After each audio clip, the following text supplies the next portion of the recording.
បាទជំរាបសួរពុកម៉ែបងប្អូនទាំងអស់គ្នាស្វាគមន៍មកកាន់ការឲ្យតម្រុយប្រចាំថ្ងៃរបស់យើងបាទចឹងជួបជាមួយ admin ទៀតហើយបាទថ្ងៃនេះដែរថ្ងៃទី21ខែ6ឆ្នាំ2026បាទ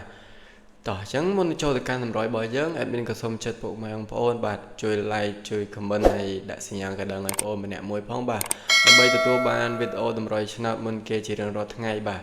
តោះចឹងចូលទៅកាន់ខ្ទង់អុសរបស់យើងខ្ទង់អុសរបស់យើងថ្ងៃនេះ admin មាន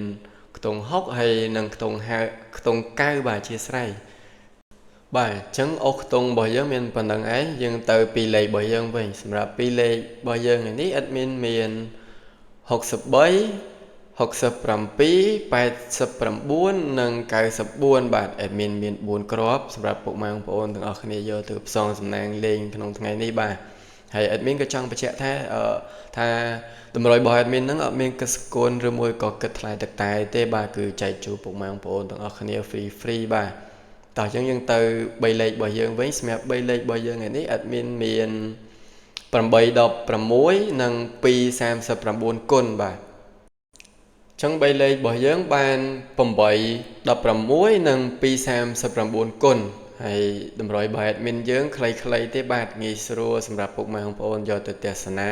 ហើយផ្សំសំណាងទាំងអស់គ្នាបាទ admin ធ្វើខ្លីៗទេបាទ